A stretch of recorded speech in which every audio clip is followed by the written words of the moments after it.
পৃথিবী থেকে প্রায় 40,000 আলোকবর্ষ দূরে বিরল ও বিশাল আকৃতির একটি গ্রহের সন্ধান পেয়েছেন বিজ্ঞানীরা।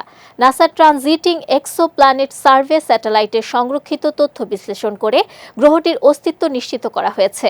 গবেষকদের মতে প্রচলিত পদ্ধতির বাইরে গ্র্যাভিটেশনাল মাইক্রোলেন্সিং প্রযুক্তি ব্যবহার করে এ ধরনের গ্রহ শনাক্ত হওয়া মহাকাশ গবেষণায় একটি গুরুত্বপূর্ণ অগ্রগতি। গবেষণায় দেখা গেছে গায়া 23 ব্রাবি নামের এই গ্রহটির ভর আমাদের সৌরজগতের বৃহস্পতি গ্রহের তুলনায় প্রায় 1.6 গুণ বেশি।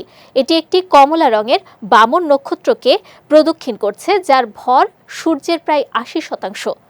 গ্রহটি তার নক্ষত্র থেকে বৃহস্পতির মতোই তুলনামূলক অনেক দূরের কক্ষপথে অবস্থান করছে, যা টেস্ট স্যাটেলাইটের জন্য অস্বাভাবিক একটি আবিষ্কার। নিউ মেক্সিকো ইউনিভার্সিটির অধ্যাপক ডায়ানা ড্রাগোমির বলেন, টেস্ট স্যাটেলাইট উৎক্ষেপণের সময় কেউ ভাবেননি এত দূরের এবং এমন ধরনের গ্রহ শনাক্ত করতে পারবে। তার মতে এই আবিষ্কার ইঙ্গিত দিচ্ছে যে টেসের সংরক্ষিত তথ্যের মধ্যে আরও অনেক অজানা মাইক্রোলেন্সিং গ্রহের তথ্য লুকিয়ে থাকতে পারে। 2023 সালে ইউরোপীয় মহাকাশ সংস্থার গায়া স্পেস টেলিস্কোপ প্রথম এই গ্রহটির অস্তিত্বের ইঙ্গিত দেয়।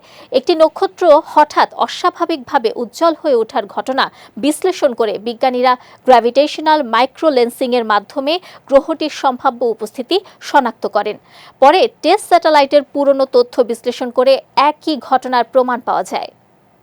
সাধারণত টেস্ট স্যাটেলাইট পৃথিবী থেকে প্রায় 150 আলোকবর্ষের মধ্যে থাকা গ্রহ অনুসন্ধান করে, কিন্তু প্রায় 40,000 আলোকবর্ষ দূরের এই গ্রহের সন্ধান বিজ্ঞানীদের সামনে নতুন গবেষণার সম্ভাবনা তৈরি করেছে। তাদের ধারণা, ভবিষ্যতে টেসের আর্কাইভে থাকা তথ্য বিশ্লেষণ করে মহাবিশ্বের আরও বহু অজানা গ্রহের সন্ধান পাওয়া যেতে পারে।